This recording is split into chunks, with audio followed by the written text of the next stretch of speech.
আমরাও আমাদের নবাবের এলাকা ওই বাংলা, উড়িষ্যা এবং বিহার আমরা দাবি করব।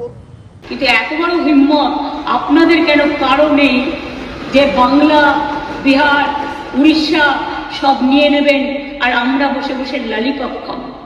বেশি লাফালাফি করবেন না।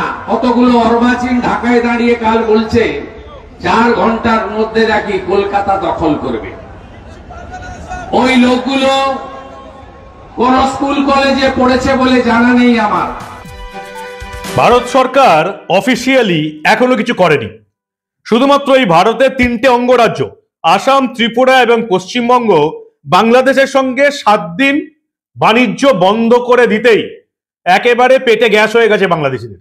যা পারছে তাই বলছে। কেন বলবে না? কারণ বাজারে খাদ্যদ্রব্যের দাম আগুন। চাল, ডাল, আলু, পেঁয়াজ, ডিম, মশলা, রসুন, পেঁয়াজ ভারত থেকে না গেলে এই বাংলাদেশিরা খেতে পাবে না। আর যে জিনিসগুলোর দাম এখন বাজারে নিম্ন মধ্যবিত্ত বা মধ্যবিত্তদের নাগালের বাইরে, উচ্চবিত্তরা একমাত্র কিনতে পারছে এবং তারাই একমাত্র এখনো ভারত বিরোধী মনোভাব নিয়ে যাচ্ছে।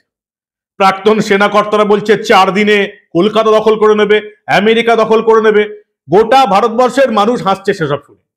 কেউ আবার বলছে বাংলা, বিহার, উড়িষ্যা দখল করে নেব। আর আপনারা জানেন এই যে এত বড় আরজিকর কাণ্ডে এত বড় কাণ্ড হয়ে গেল, কিন্তু আমাদের রাজ্যের প্রধান বিরোধী দল বিজেপি সেখানে খুব একটা দাঁত ফোটাতে পেরেছে বলে আমার মনে হয় না। উল্টে এই যে জুনিয়র ডাক্তার বা এই আন্দোলন, রাত জাগর আন্দোলনে সিপিএম কিছু ফুটেজ পাওয়ার চেষ্টা করে গেছে, কিন্তু তাতে লাভ নেই। কারণ এই রাজ্যে তৃণমূলকে এখনো নিজেদের আসল শত্রু বলে মনে করে না সিপিএম। তারা এখনো ওই দেশের মতন এই রাজ্য বিজেপিকে আসল শত্রু বলে মনে করে। ফলে সিপিএম আস্তে আস্তে এই রাজ্যের রাজনীতিতে শূন্য হয়ে যাচ্ছে, আপনারা জানেন। তবে আরজিকর কাণ্ড থেকে শিক্ষা নিয়ে এবার বাংলাদেশ কাণ্ডে বঙ্গ বিজেপি একেবারে কোমর বেঁধে নেমে পড়েছে। শেখ হাসিনা সরকারকে হটানোর পর, বিশেষ করে এই গত 1 মাসে বাংলাদেশে হিন্দুদের উপর যে অত্যাচার চলছে, তারপরে এই চিন্ময় কৃষ্ণ মহাপ্রভুকে অন্যায়ভাবে আটকে রাখার যে এপিসোড বাংলাদেশে চলছে, সেখানে বিজেপি এই রাজ্যে একেবারে বড়সড় আন্দোলন শুরু করেছে সৌজন্যে রাজ্যের বিরোধী দলনেতা শুভেন্দু অধিকারী। আর এটা দেখে কিন্তু মমতা বন্দ্যোপাধ্যায়ের আবার চিন্তা শুরু হয়ে গেছে। তিনি আজকে আবার মুখ খুলেছেন বাংলাদেশ নিয়ে। শুভেন্দু অধিকারীর দেখা দেখি তিনি কি বললেন, আমরা কি ললিপপ চুষবো, আর কি কি হলো, কি কি হচ্ছে সবটা দেখাবো আপনাদের। আমি আপনাদের কথা দিয়েছিলাম যে আপনাদের এই যে দৈনন্দিন লড়াই, জীবনযাত্রা, তার মাঝে এই যে লড়াই আপনাদের, তার মাঝে যদি সামান্য হলেও আপনাদের মুখে যদি হাসি ফোটাতে পারি, তাহলে জানবো যে খবরের মাধ্যমে আমি যেটা করছি এই সাংবাদিক জীবন আমার সার্থক হয়েছে। এই প্রতিবেদন শেষ অবধি দেখুন, আশা করছি আপনাদের মুখে হাসি ফোটাতে পারবো। আমি মানব, দ্য নিউজ বাংলায় আপনাদের স্বাগত জানাচ্ছি। বিএনপির মহাসচিব মানে খালেদা জিয়ার দল বিএনপি, তার মহাসচিব রুহুল কবির রিজভী, তিনি আবার বলছেন এই যে নবাবদের যে এলাকাগুলো ছিল বাংলা, বিহার, উড়িষ্যা, সেগুলো আমরা দখল করে নেবো। ভারত যদি আমাদের দেশের দিকে তাকায় আমরা দখল করে নেবো। আসলে এই রিজভী সাহেবের হয়েছে কি, তিনি তো খবর পেয়ে গেছেন যে বাংলাদেশে আপাতত ভারতের 3টে রাজ্য থেকে চাল, ডাল, আলু, পেঁয়াজ, রসুন, মশলা সব বন্ধ হয়ে গেছে। ফলে বাংলাদেশের বাজারে আগুন লেগে গেছে, আগুন।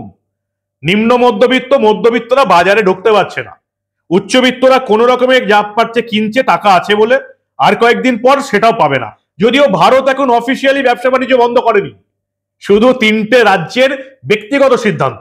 ত্রিপুরা এবং আসাম ঠিক করেছে বাংলাদেশে হিন্দু নির্যাতন হচ্ছে, জাতীয় পতাকার অবমাননা হচ্ছে, তাই বাংলাদেশের সঙ্গে কোনো বাণিজ্য করব না। আর মমতা বন্দ্যোপাধ্যায়ের সিদ্ধান্ত অবশ্য আলাদা জিনিস। আমি বারবার আপনাদের বলেছি, মমতা বন্দ্যোপাধ্যায়ের পশ্চিমবঙ্গে আবার আলু আর পেঁয়াজের দাম বেড়ে গেছে, তাই আপাতত রপ্তানি বন্ধ আছে। মমতা বন্দ্যোপাধ্যায়ের কানে কেউ যদি একবার বলে দেয় যে এটা বিজেপির সুবিধা হচ্ছে, কাল থেকেই রপ্তানি খুলে যাবে। তো ভারতের এই 3টে রাজ্যের সিদ্ধান্তে বাংলাদেশে হাহাকার পড়ে গেছে এবং সেটা স্বীকার করে নিচ্ছেন এই বিএনপির মহাসচিব রুহুল কবির রিজভী। ভালো করে বোঝার চেষ্টা করুন রিজভী সাহেব কেন ভারতের উপর এত রেগে আছেন। কারণ তিনি বুঝতে পেরেছেন যে বাংলাদেশের মানুষ এই চাল, ডাল, আলু, পেঁয়াজ, রসুন, মশলা পাচ্ছে না। আর 1 সপ্তাহ যদি এই জিনিস চলতে থাকে, তাহলে বাংলাদেশের মানুষ এই রিজভী আর ইউনুসদের লুঙ্গি ধরে টানাটানি শুরু করবে নিশ্চিত। ভালো করে শুনুন রিজভী সাহেব কি বোঝাতে চাইলেন, আপনারা শুনুন ভালো করে। বাংলাদেশের মানুষের অবস্থা কাহিল হবে। অবস্থা কাহিল হচ্ছে আপনাদের নিউ মার্কেটের সব কোনো দোকান চলে না, আপনাদের কলকাতার কি বলে হোটেলগুলো বন্ধ হয়ে গেছে, আপনাদের মার্কেটগুলো বন্ধ হওয়ার উপক্রম। কিন্তু বাংলাদেশের মানুষই তারা কলকাতায় গিয়ে ভারতে গিয়ে ডলার খরচ করে তারা সেখানে কেনাকাটা করত, চিকিৎসা করত। হাসপাতাল আর চলবে না। আপনারা পেঁয়াজ বন্ধ করে দিলে বাংলাদেশের মানুষ আর তরকারিতে পেঁয়াজ ব্যবহার করতে পারবে না। আপনারা রসুন আদা বন্ধ করে দিলে, সয়াবিন তেল বন্ধ করে দিলে আমরা আর এগুলো আমাদের রান্নায় ব্যবহার করতে পারবো না। এটা তো আপনারা দুঃস্বপ্ন দেখছেন। আপনারা মনে করেছেন আপনারা পেঁয়াজ বন্ধ করে দিলে বাংলাদেশের মানুষ আর তরকারিতে পেঁয়াজ ব্যবহার করতে পারবে না। আপনারা রসুন আদা বন্ধ করে দিলে, সয়াবিন তেল বন্ধ করে দিলে আমরা আর এগুলো আমাদের রান্নায় ব্যবহার করতে পারবো না। এটা তো আপনারা দুঃস্বপ্ন দেখছেন যে এদেরকে আমরা পানিতে, ভাতে, তরকারিতে ওদের বঞ্চিত করব। আপনারা পশু রপ্তানি অর্থাৎ গরু বিশেষ করে গরু রপ্তানি আজকে ৫-৬ বছর ধরে বন্ধ করে দিয়েছে। আপনারা মনে করেছেন ওগুলো বন্ধ করে দিলে বাংলাদেশের মানুষের অবস্থা কাহিল হবে। অবস্থা কাহিল হচ্ছে আপনাদের নিউ মার্কেটের সব কোনো দোকান চলে না, আপনাদের কলকাতার কি বলে হোটেলগুলো বন্ধ হয়ে গেছে, আপনাদের মার্কেটগুলো বন্ধ হওয়ার উপক্রম। কিন্তু বাংলাদেশের মানুষই তারা কলকাতায় গিয়ে ভারতে গিয়ে ডলার খরচ করে তারা সেখানে কেনাকাটা করত, চিকিৎসা করত। হাসপাতাল আর চলবে না। বাংলাদেশের মানুষ ডলার খরচ করে সেখানে চিকিৎসা করাতো। আমরাও আমাদের নবাবের এলাকা ওই বাংলা, উড়িষ্যা এবং বিহার আমরা দাবি করব।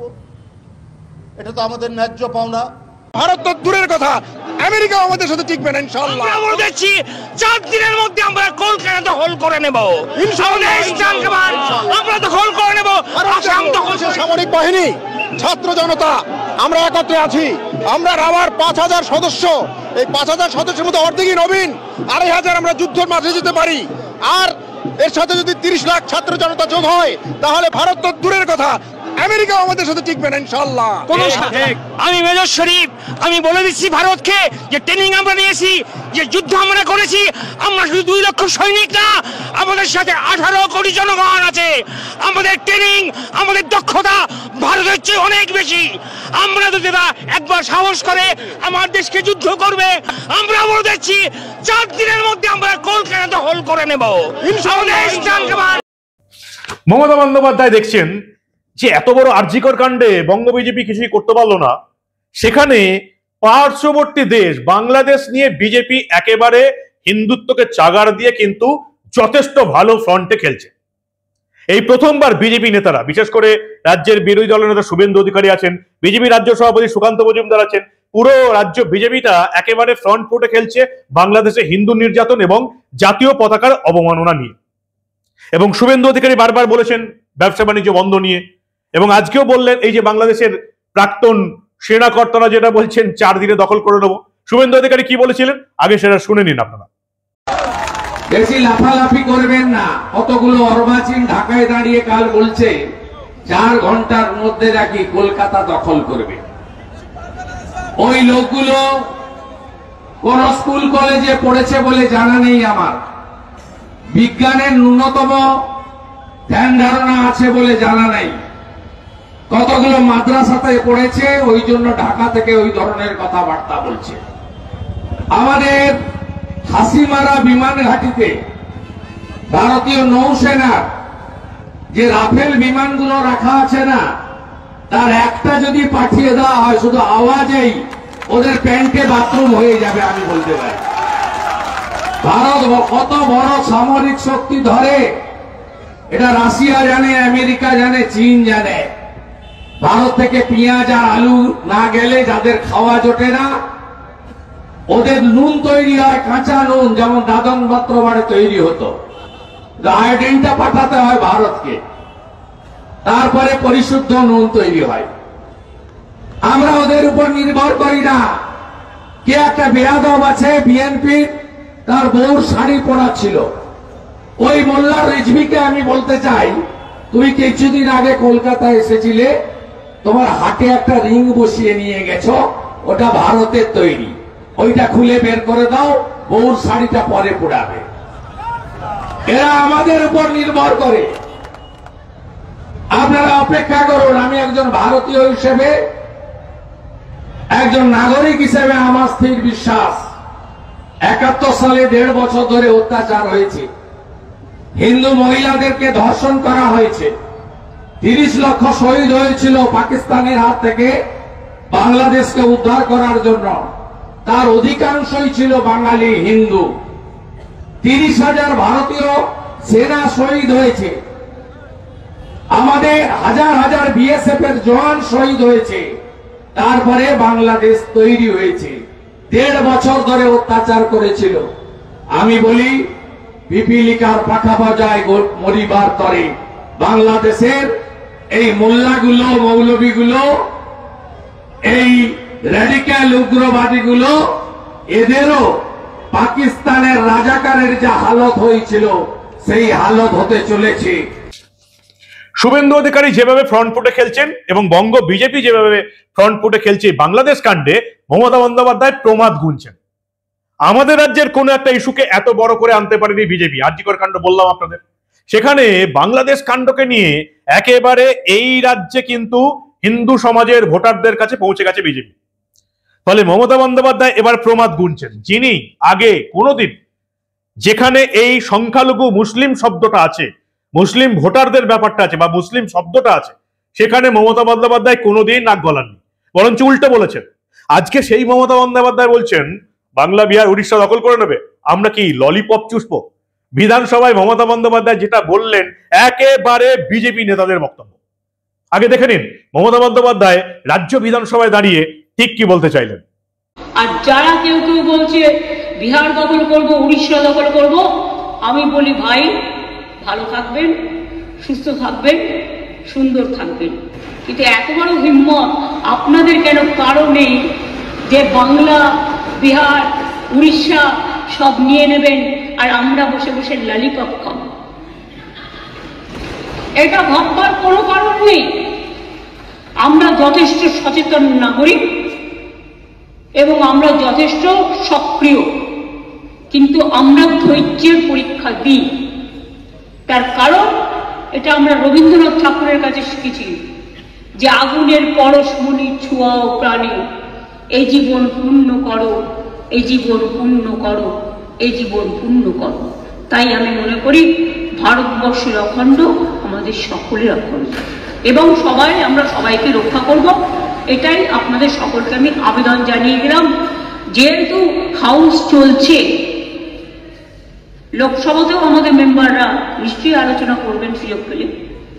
কাজে যিনি গেছেন ক্যাবিনেট সেক্রেটারি, আমরা আশা করি তার দৌত্য সফল হোক, শান্তি ফিরে আসুক।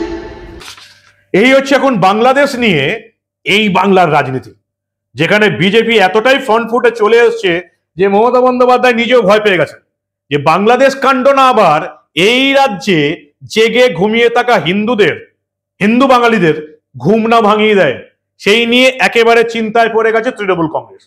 তাই মমতা বন্দ্যোপাধ্যায় এবার কিছুটা হলেও ওই মুসলিম শব্দ যেখানে থাকেন সেখানে তোষণগিরি না দেখিয়ে এবার বিজেপি নেতাদের দেখানো পথেই চলছেন এবং বাংলাদেশের এই হিন্দু বিদ্বেষ এবং জাতীয় পতাকার অবমাননা, এটা দখল করে নেবো, ওটা দখল করে নেবো, এর বিরুদ্ধে বলা শুরু করলেন মমতা বন্দ্যোপাধ্যায়। অর্থাৎ বাংলাদেশের এই আন্দোলন বিজেপিকে এতটাই ফ্রন্ট ফুটে রেখেছে যে মমতা বন্দ্যোপাধ্যায় নিজের স্ট্যান্ড পরিবর্তন করতে বাধ্য করলেন। এটাই হচ্ছে আন্দোলন, যেটা এই রাজ্যের বঙ্গ বিজেপির নেতারা আগে কোনো একটা ইস্যু নিয়ে দেখাতে পারেননি। অন্তত বাংলাদেশ ইস্যু নিয়ে তারা এমন আন্দোলন করলেন যে মমতা বন্দ্যোপাধ্যায় নিজের স্ট্যান্ড পরিবর্তন করলেন। এটাই হচ্ছে বিরোধীদের রাজনীতি, এটাই বিরোধীদের আন্দোলন হওয়া উচিত প্রত্যেকটা আন্দোলনের ক্ষেত্রে। সেটা কামদুনি হতে পারে, সেটা অন্যান্য জায়গায় যেখানে তৃণমূলের নেতারা অত্যাচার করেছে সেখানে হতে পারে, বা আরজিকর হতে পারে, বা এবার বাংলাদেশ কাণ্ড হতে পারে। এটাই আন্দোলনের মুখ হওয়া উচিত ছিল এই রাজ্যে প্রথম থেকে। তাহলে বিজেপি অন্তত এই রাজ্যে হিন্দু বাঙালিদের ভোটে আরো বেশ কিছুটা থাবা বসাতে পারত। তার প্রমাণ আজকে মমতা বন্দ্যোপাধ্যায় সেই রাস্তায় হাঁটতে বাধ্য হচ্ছেন, যে রাস্তায় বাংলাদেশ নিয়ে বিজেপি হাঁটছে। কি বলবেন আপনারা? আমি কি সঠিক বলছি? আপনাদের মূল্যবান এবং গুরুত্বপূর্ণ মতামত জানান দা নিউজ বাংলার কমেন্ট সেকশনে। আর দেখতে থাকুন দা নিউজ বাংলা। বাংলা, দুই বাংলা, বাংলাদেশ এবং পশ্চিমবঙ্গের এই ধরনের কোনো খবর চেপে রাখতে দেব না।